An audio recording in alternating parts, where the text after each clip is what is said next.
Á gamla berklahælið á Kristnesi hafa margir Íslendingar komið og farið. Sumir læknuðust, sumir dóu. Þarna bjuggu berklasjúklingar einangraðir frá ástinum sínum. Nú saga þeirra varðveitt komandi tíð á nýopnuðu safni, hælinu Setri sögu berklanna. Og við hittum eldhugan Maríu Pálsdóttur, hugmyndasmið hælisins, þar sem hún var í óða önn við að undirbúa opnunarhátíðina. Hvernig tilfinningin? Nú svona opinber opnunarhátíð hælisins. Hún bara alveg stórkostleg.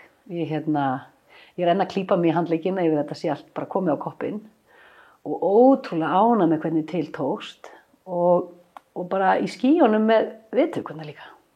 Já, svo við förum nú aðeins svona til baka, þú veist, hvar fæddist þessi hugmynd? Hún fæddist nú bara hérna fyrir utan, fyrir svona 4 árum síðan. Þá var ég heimsækja mömmu og pappa sem búa hérna og eitthvað ráfa æskustöðvarnar og svona horfa hvernig þessi hús hafa látið á sjá og eitthvað, hvað gerir ekki einhver eitthvað og svo bara, hvað gerir ég það ekki? Og þar byrjaði hugmyndin, kviknaði hún og síðan fór ég á alls kyns námskeið til að læra eitt og annað sem ég fannst ég þurfa að kunna áður en ég færi út í eitthvað svona. Því ég vissi ekki alveg strax hvað þetta að vera, en svo svona smám saman mótaðist þessi hugmynd að segja sögu berklana sem tengist staðinu náttúrulega svo mikið og gera það vel. Og svo bættist kaffihúsið við einhvern veginn á ferðalaginu. Opnaði það reyndar í fyrra, opnaði það á undan því ég var með pínu verkkvíða gagnvart sýningunni. Mér langaði svo að vanda mig og gera það vel og vissi ekki alveg hvernig ég ætti að gera það, en á þessum tíma þetta bara búið að meltast og gerast og svo líka fékk ég frábæran liðsauka í vetur þegar Auður Ösp sýningarhönnuður bættist í hópinn. Og það svo gott að hafa einhvern með sér í pingponginu og þess vegna þetta svona geggjað. Og þegar þú varst að hugsa þetta alveg fyrst og þú sást þetta einhvern veginn fyrir þér, hvernig það í samanburði, hvernig þetta orðið nú? Því náttúrulega var alltaf að hugsa út frá þessu rými og þá þetta, nú get ég ekkert muna hvernig ég sá þetta fyrst fyrir mér, en ég man á einhverjum tímapunkti átti sýningin að vera það sem kaffihús og kaffihúsið hér með útsýni hérna austur. En þegar ég ákvaði að hafa þetta hér þá einhvern veginn raðast þetta svolítið fljótt svona niður. Eitt að gera eitthvað gróft ferðalag, annað allar þessar detaljur og allar sögurnar. Já, allar sögurnar sem hafa streymt til mín einhvern veginn. Það bara leið og ég fór að tala að ég ætlaði að gera þetta, þá bara streymdu til mín sögur, myndir, munir, allt sem þú sér hérna inni var mér gefið eða hælinu. Já, það eru svo sem margir sem hafa á einn eða annan hátt kynnst berklasjúkdómnum. Þó að sé náttúrulega langt síðan, en þá lifir svo sem alltaf í fjölskyldum. Ég eiginlega meira hissa þegar ég hitti fólk sem að berklar eru ekki í fjölskyldunni. Allir sem hafa komið til mín, eða mjög margir, hafa einhverja tengingu. Og finnst þetta svo þakkarvert að minningu þessa fólks sé svo með sýndur. Og nú sýningin í rauninni búin að vera opin sem slík síðan í byrjun sumars. Eða bara mánaðamótin síðustu. Mánaðamótin síðustu, já. Altså í júni-júlí. Júni-júlí, akkurat. Og hvernig eru viðbrögðin? Þau eru bara æðisleg. Fólk bara gengur hérna og kemur svolítið svona, það svolítið svona eftir sig, eftir sýninguna og játar það alveg. En það má alveg líka. Það ekki bara sé góð? Jú, það bara svona, þetta greinilega áhrifaríkt og fær á fólk en það líka koma margir sem segja, vá, ég vissi ekki, ég held ég vissi svo miklu meira berkla en ég veit, og þetta líka bara mjög fróðlegt. Maður heldur kannski að maður veit allt þetta, en svo kannski kennst maður einhverju öðru. Svo örugglega svolítið einkennilegt fyrir fólk að reyna sig að setja sig í spor þeirra sem lentu í þessu, hvort sem maður þá sjúklingur eða aðstandandi. Það held ég hægt á sýningunni. Ég held að þá komist við nær því að geta það. Því að hérna lestu bara sendibréfin frá fólkinu sem var að glíma við sjúkdóminn. Þú heyrir frásagnir, þetta er texti sem ég vann beint upp úr sendibréfum sem að fólk fékk mér, treysti mér fyrir og þá verður þetta svo áþreifanlegt, þetta verður svo nálægt okkur og þetta verður svo eitthvað raunverulegt, held ég.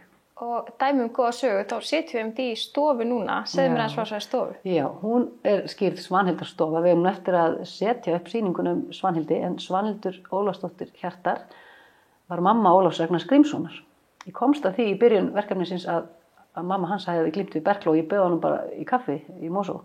Sagði honum frá plönunum mínum og hann tók svo rosa vel í þetta og leist vel á þetta og sagði bara, heyrðu ég með, set 2 milljónir í þetta, fyndu 20 eins og mig og þáttu komið 40. En svo fann ég engan annan eins og hann. En nú hann kominn borð og að vinna í því að finna myndir og meira, bréf og svona kjöt á beinin.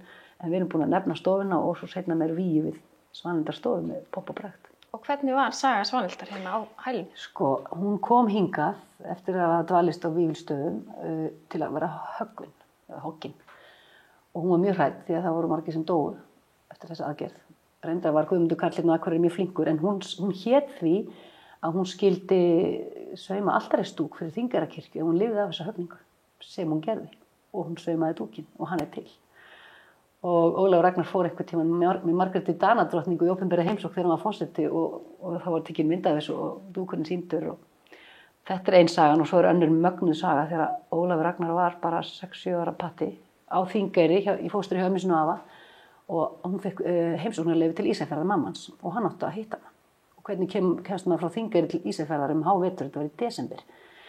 Jú, trillukall í þorpinu sigldi með hann út fjörðinn í niðamyrkri, einlugt og væntanlega kompás í 2 tíma. Og þar biðu þeir eftir togara sem hífði hann borð og sigldi til Ísafjarðar. Mér finnst þetta svo sturluð saga. Og þannig eru náttúrulega líka að tala barn sem hafði eiginlega ekkert hitt mömmu sína. Já, hann hitti eiginlega bara ókunna kona á svona tímabáti, sko. Og hann var orðinn 10 ára þegar hann fór aftur til hennar og kynntist henni þá væntanlega upp á nýtt.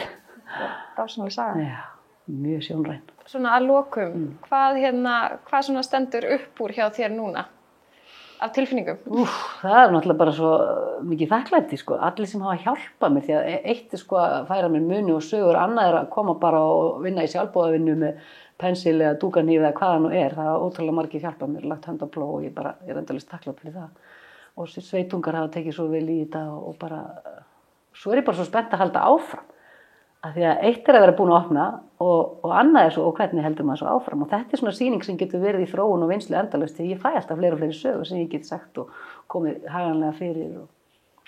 Já, og svo getur fara að tengja mig við alheiminn, skilur, eða umheiminn. Umheiminn, já. Ekki alheiminn. Nei, umheiminn, frekar hvað sé. Hinn löndin, því að berklar voru náttúrulega út allt. Auðvitað. Og þetta er kannski svona eini staðurinn þar sem að þessu svona er haldið til haga. Já, þannig að þú getur verið að trekkja að alls konar áhuga fólk. Allt að gerast, já, og bara fræðfólk og bara ég veit ekki hvað.